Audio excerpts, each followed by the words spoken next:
अभी जो हम टॉपिक डिस्कस करने जाने गए हैं इसका ओशियानिक सैलिनिटी, और इसके अंदर हम ये देखेंगे कि हमारे पास के ओशियानिक जो वाटर जो है ये सैलिनिटी क्यों होता है, इसके अंदर साल्ट्स कैसे बनते हैं, साल्ट्स का बेसिक सोर्स ऑफ ओरिजिन कौन सा है, कौन से फैक्टर्स हैं जो हमारे पास सैलिनिटी को कंट्रोल करते हैं, और फिर इसकी ग्लोबल डिस्ट्रीब्यूशन क्या है।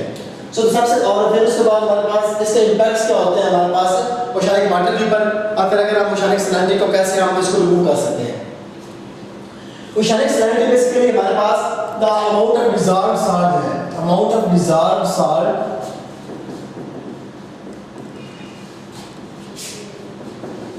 इन द ओशियानिक वाटर, और इसको हम रिलेट करते हैं पीपीएम से, पार्ट पर मिलियन से, पीपीएम। ठीक है, दो मेरे सोर्सेज हैं जो हमारे पास पहला बड़ा सोर्स है ना, दो सोर्सेज है बेसिकली, या तो हमारे पास रिवर्स हैं या हमारे पास जो हमारे पास एक्वाटिक एनिमल्स हैं, एक्वाटिक लाइव्स हैं, वो चाहे प्लांट्स हैं, एक्वाटिक प्लांट्स हैं या वो एक्वाटिक एनिमल्स हैं। रिवर्स कैसे सैलिनिटी लेके आते हैं? रिवर्स लेके आते हैं जब हमारे पास दरिया फ्लो कर होता है, जब रिवर मूव कर होता है, फ्लो कर होता है, तो रिवर जब हमारे पास साल्ट एरिया से गुजरता है, ठीक है ना, फॉर एग्जांपल वो किस एरिया में गुजरेगा, वहाँ पर सोडियम क्लोराइड होंगे, NaCl, KCl होगा, मैग्नीशियम क्लोराइड होंगे, पोटेशियम क्लोराइड्स होंगे, सोडियम क्लोराइड्स होंगे, तो उनको अपने अंदर डिसॉल्व कर देगा। और ये जो हमारे पास साल्ट्स हैं ये सॉल्यूशन की फॉर्म में रिवर वाटर के अंदर मूव करते हुए समंदर का हिस्सा बन जाते हैं, और जब ये दरिया समंदर में गिरेगा तो डेफिनेटली जो साल्ट्स हैं जब समंदर के पानी का हिस्सा बन जाएंगे। एक दूसरा बड़ा सोर्स है वो ओशन इटसेल्फ है, ओशन इटसेल्फ, ओशन के अंदर मौजूद जो एक्वाटिक एनिमल्स हैं, जो एक्वाटिक लाइव्स हैं, वो चाहे हमारे पास एक्वाटिक प्लांट्स हैं या हमारे पास वो एक्वाटिक एनिमल्स हैं, तो इनकी डेथ के बाद इनके जो फॉर एग्जांपल एनिमल्स के डिके के बाद उनके जो बोन्स हैं जैसे कैल्शियम वगैरह, ठीक है ना, और जो टीथ्स हैं वो बेसिकली समुद्र के पानी के अंदर डिसॉल्व होकर उनका हिस्सा बन जाते हैं, और उससे जो हमारे पास जो समुद्र के अंदर जो सॉल्ट्स हैं उनकी मकदार बढ़ती है। तो जैसे हमारे पास जैसे हमारे पास पोटेशियम प्लांट्स में से है और ये हमारे पास रिवर्स है, तो ये दो मेजर सोर्सेज है हमारे पास सैलिनिटी एंड ओशन के। ठीक है, तो रिवर्स है, ये फ्लोइंग वाटर है which is basically going to the ocean surface, या दूसरा हमारे पास के अंदर ओशन इटसेल्फ है।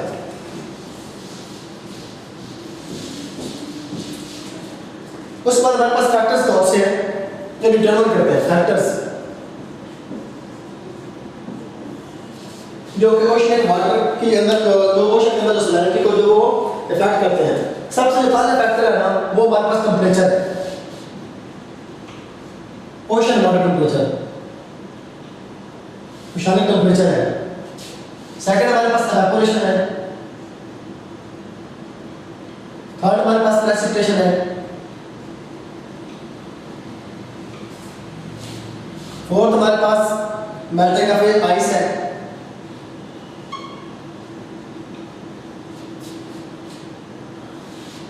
फिफ्थ जो है हमारे पास एडजेसेंट लैंड मास का इम्पैक्ट है,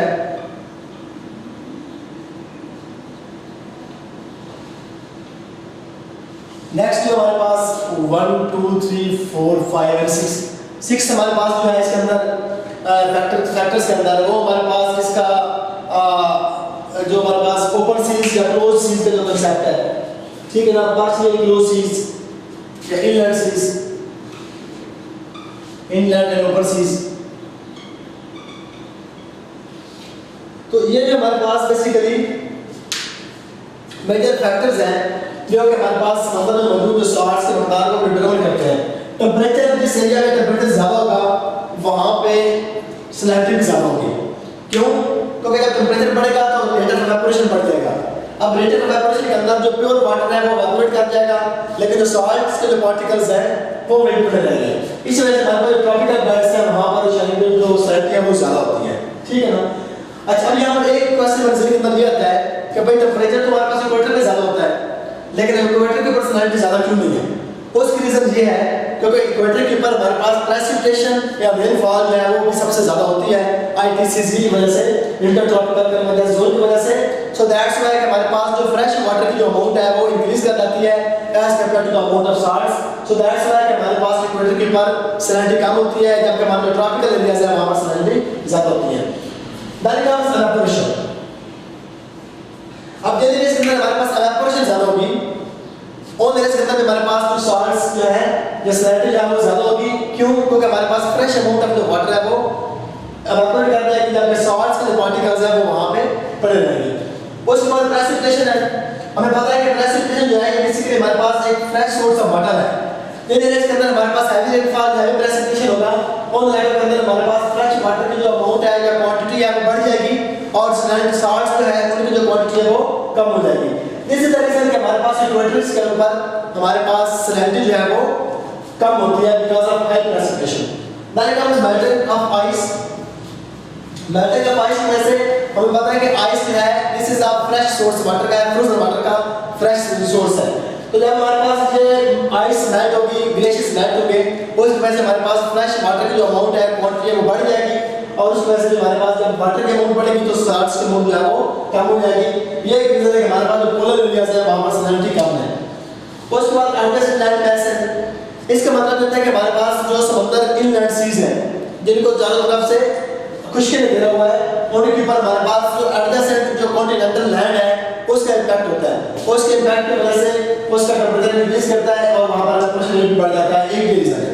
दूसरी ये रीजन है कि हमारे पास जो इनलैंड सीज है, इनलैंड सीज के अंदर साल्ट इस वजह से ज़्यादा होता है क्योंकि उनका बाकी जो समुद्र के साथ कनेक्शन नहीं होता जैसे land sea. Then comes open seas. Open seas के जिन समुद्रों का आपस में कनेक्शन होता है, एक दूसरे के साथ वो कनेक्टेड होते हैं, तो वहाँ पर क्या होता है कि हमारे पास साल्ट्स की जो मकदार है वो कम रहती है because of the high amount of the fresh water. So this is the basically हमारे पास जो मेजर फैक्टर्स हैं जो कि कंट्रोल करते हैं हमारे पास सैलिनिटी इमिशंस को। तो वो टेंपरेचर है, वो इवेपोरेशन है, प्रेसिपिटेशन है, मेल्टिंग ऑफ आइस है, एडजेसेंट लैंड मैसेज है, ओपन एंड इनलैंड सीज है। इसके बाद हम इसकी बात करते हैं इसकी ग्लोबल डिस्ट्रीब्यूशन ऑफ सैलिनिटी की।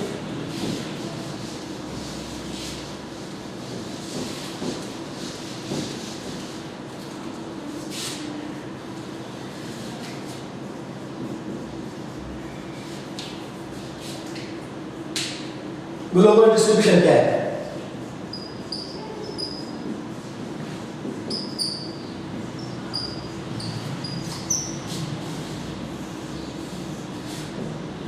लो सैलिनिटी इक्वेटर्स पे low salinity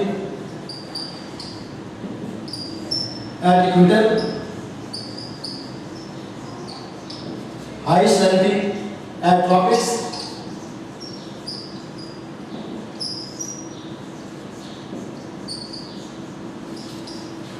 then low salinity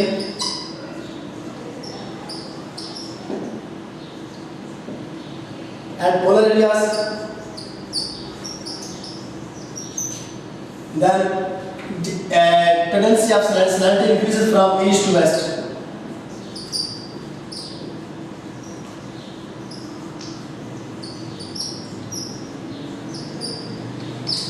east to west. इसको हम चार बेसिक हमारे पास इन चीजों में डिवाइड करते हैं। पहला हमारे पास सबसे पहला जो कंसेप्ट है वो है low salinity at equator.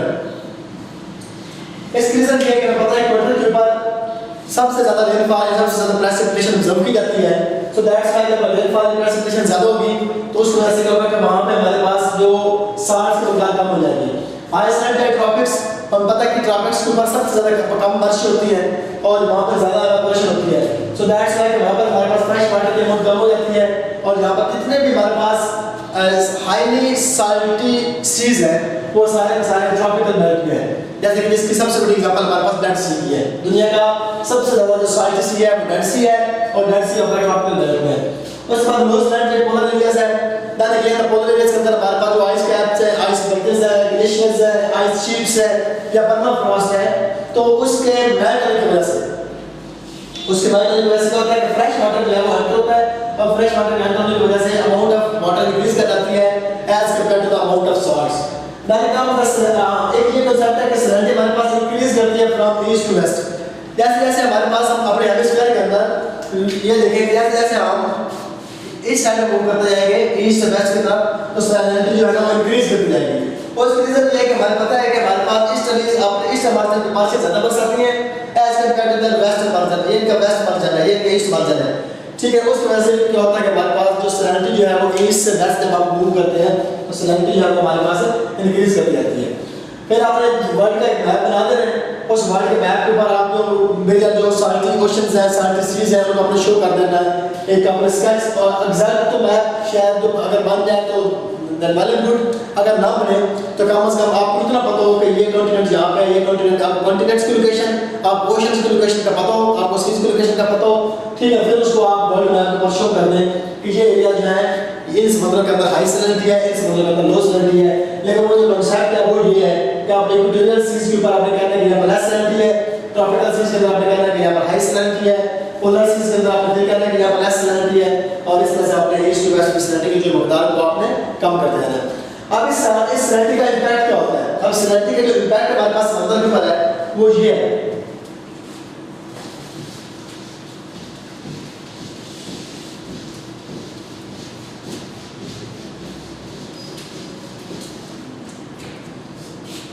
Impact क्या है?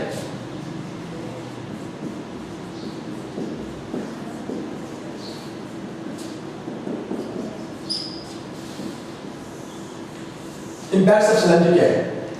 पहली बात तो ये है कि 60 से मकदार के ज़्यादा होने की वजह से हमारे पास वाटर की क्वालिटी डिस्टर्ब होती है समुद्र के अंदर, ठीक है। सेकंड ये कि 60 से मकदार कम होने की वजह से जो हमारे पास उसकी जो टर्बिडिटी वो डिस्टर्ब होती है। थर्ड इम्पैक्ट ये है कि 60 से मकदार के ज़्यादा होने की वजह से जो समुद्र के जो हमारे पास सोने की शोहल है वो हमारे पास वो नीचे नहीं जा सकते जो in the interior of the ocean के अंदर, तो जिसकी वजह से हमारे पास जो लिविंग ऑर्गेनिजम्स हैं वो डिस्टर्ब होते हैं। फोर्थ इसका ये नुकसान है कि हमारे पास हमारे इसको मतलब है कि इस वजह से हमारे पास जो लिविंग ऑर्गेनिजम्स हैं या जो एक्वाटिक लाइफ है वो डिस्टर्ब होती है या वो डैमेज होती है। इस वजह से हमारे पास Dead Sea because of its high salinity there is no living organism, there is no life, ठीक है, because of the high salts की वजह से। अब इससे कुछ पॉजिटिव इफेक्ट्स भी हैं। पॉजिटिव मतलब ये कि अगर हम इस सैलिनिटी को अगर हम रिमूव कर दें, ठीक है ना, थ्रू जो डिसैलिनेशन प्लांट्स होते हैं आप उनको लगा के, या हमारे पास अदर जो हमारे पास जो वाटर ट्रीटमेंट प्रोसीजर्स हैं, ठीक है ना, जैसे सनचेज है या इस तरह का मतलब उसको हम इस्तेमाल करके अगर हम साल्ट के मकदार को रिमूव कर लें, उस साल्ट को हम अपने मुख्तलिफ पर्पज़ के तौर पर इस्तेमाल भी कर सकते हैं, ठीक है ना। और जो कि हमारे पास एक जो साल्ट प्रोडक्टिविटी के अंदर और किसी भी कंट्री के अंदर जो साल्ट्स के एक्सपोर्ट्स के अंदर एक वो इफेक्टिव रोल प्ले कर सकता है। तो ये था हमारे पास। हम इसको सैलिनिटी को रिमूव करने का सबसे बेस्ट मॉडल हमारे पास है वो हमारे पास डिसैलिनेशन प्लांट्स है, उनको लगाया जाए ताकि आप साल्ट को अलग कर लें, वाटर को अलग कर लें और उस वाटर को फिर अपने मल्टीपर्पज़ के तौर पर इस्तेमाल करें और साल्ट को अपनी साल्ट इंडस्ट्री को प्रमोट करने के लिए इस्तेमाल करें, ठीक है। सैलिनिटी को आप रिमूव करेंगे तो आपके पास जो कोस्टल टूरिज्म है आप उसको भी प्रमोट कर सकते हैं, ठीक है ना। और इसके अलावा हमारे पास वहाँ पे इवेपोरेशन मेथड जो है उसका भी इस्तेमाल करके हम साल्ट्स को अलग और वाटर को अलग कर सकते हैं, लेकिन ये बहुत लोकल लेवल पे होगा, ठीक है ना, इवेपोरेशन मेथड जो है। उसके अलावा हमारे पास जो अदर जो वाटर जो सीवेज ट्रीटमेंट जो प्लांट्स हैं आप उनको लगाएं और उनकी वजह से हम इसको रिमूव कर सकते हैं। फिर ये कि हमारे पास जो इंडस्ट्रीज से निकलने वाला जो वाटर है, ठीक है ना, और जो हमारा एग्रीकल्चर वाटर है उसके अंदर बेसिकली साल्ट्स मौजूद होते हैं, तो आप ये करें कि उनको प्रॉपर ट्रीटमेंट के बाद आप उनको डिस्पोज ऑफ करें ताकि आपका मकदार की सैलिनिटी को आप कंट्रोल कर सकें। सो उसके बाद आप इसे कंक्लूजन बता देंगे। तो this was all about the oceanic salinity. What should be your scheme of the question, scheme of the answer क्या होना चाहिए आपका, बेसिक कॉन्टेंट्स क्या होना चाहिए। सबसे पहले आप बताएं कि what does mean by oceanic salinity, intro बताएं, इंट्रोडक्शन के बताने के बाद then you have to discuss what does mean by oceanic salinity, उसकी डेफिनेशन बताएं। देन आप उसका बताएं कि कौन सा हमारे पास यूनिट हम इस्तेमाल करते हैं ओशियनिक सैलिनिटी को मेजर करने के लिए। फिर आप इसके सोर्सेज बताएं कि रिवर के सोर्सेज कौन से हैं और ओशन इटसेल्फ कैसे साल्ट को लिमिट करता है। उसके बाद आप इसके फैक्टर्स बताएं कौन कौन से कंट्रोल करते हैं। Then you have to discuss the global distribution of salts, okay, उस सैलिनिटी की। और उसके बाद then you have to discuss the impacts of oceanic salinity. फिर हमारे मेथड्स क्या है कि हम उसको कैसे रिमूव कर सकते हैं और then you will discuss its conclusion. So this was all about the oceanic salinity, या साल्ट्स इन ओशन, या सैलिनिटी इन ओशन, या ओशियनिक सैलिनिटी। तो तीनों हमारे पास बेसिकली जो स्टेटमेंट्स के साथ जो क्वेश्चन पूछा जा सकता है। यस।